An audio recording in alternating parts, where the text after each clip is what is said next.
Hello, good evening. कैसे हैं आप लोग? आप सभी का स्वागत है आपके अपने यूट्यूब चैनल भूतियापा में। आज आप लोगों के लिए एक सच्ची घटना है, उसके बारे में आप लोगों को मैं बताने जा रहा हूँ। तो हेडफोन लगा लीजिए और ध्यान से सुनिए इस कहानी को। ये कहानी उत्तर प्रदेश के एक स्थान है नोएडा, वहाँ के सेक्टर 56 की कहानी है, साल 2018 की।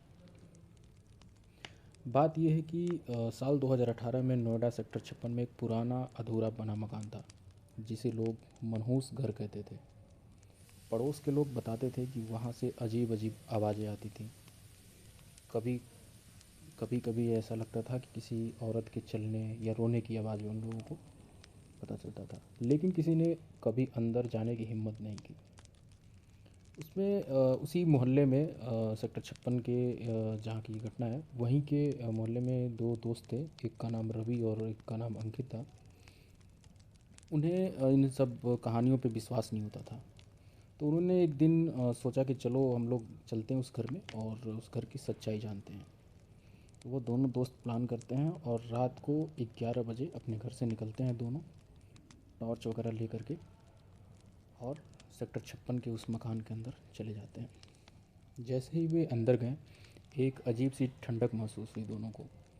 कमरों में धूल और जाले थे, लेकिन सबसे चौंकाने वाली जो बात थी वह यह थी कि कमरे के किसी के सोने की जगह बनी हुई थी। उसी कमरे में कोने में किसी के सोने की जगह बनी हुई थी। ज़मीन पर चादर और पास में कुछ पुराने कपड़े रखे थे। तभी अचानक उन्हें ऊपर वाले कमरे से कुछ गिरने की आवाज़ आई।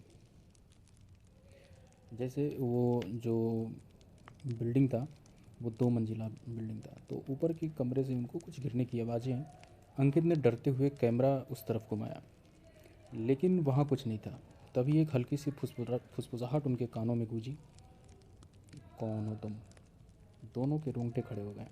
उन्होंने इधर उधर देखा, लेकिन वहाँ कोई नहीं था। रवि ने जैसे ही टॉर्च को आगे बढ़ाई, सामने दीवार पर खून से लिखी एक पुरानी लिखावट थी, वो आएगी।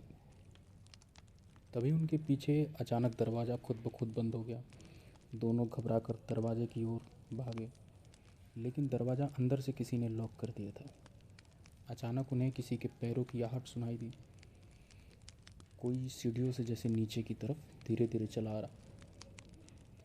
तो रवि ने कांपते हुए टॉर्च उस तरफ घुमाई। तो उन्होंने जो वहाँ पे देखा, जब टॉर्च की रोशनी वहाँ पड़ी, तो उन्होंने जब वहाँ देखा, वो बहुत ही खौफनाक लम्हा था दोनों के लिए। वो एक औरत थी जो सफ़ेद साड़ी में वहाँ खड़ी थी और उसके बाल बिखरे हुए थे और उसकी आंखें कोयले जैसी काली थी। वह धीरे धीरे उनके करीब आ रही थी। अंकित ने ज़ोर से दरवाज़ा खींचा, लेकिन वह हिला तक नहीं। औरत अब सिर्फ कुछ कदम दूर ही थी। अचानक कैमरे की स्क्रीन पर अजीब सी झिलमिलाहट होने लगी और फिर अचानक सब कुछ शांत हो गया। सुबह के करीब 4 बजे चौकीदार ने देखा कि रवि और अंकित घर के बाहर बेहोश पड़े थे, जो उसी मोहल्ले के थे। इसलिए वो जो चौकीदार था वो उन्हें पहचान गया और उनके घर वालों को और सबको बुलाया। जब इन दोनों को होश आया तो उनकी जुबान लड़खड़ा रही थी। वो कुछ बताने के हालत में नहीं थे, लेकिन कैमरा जो था उनका वो गिरा था और वो कैमरा अभी भी चालू था। जब उन्होंने रिकॉर्डिंग देखी तो उसमें आखिरी सीन वही था। एक औरत उनकी तरफ बढ़ी आ रही थी और फिर कैमरा झटके से बंद हो गया। आज भी जब कोई उस घर के पास जाता है तो उसे रात के अंधेरे में किसी औरत की रोने की आवाज़ें सुनाई देती हैं, और लोग बताते हैं कि वो आवाज़ जो आती है वो यही होता है कि यहाँ से चले जाओ। तो वो कौन थी, क्यों वह घर वीरान पड़ा था, किसी को नहीं पता।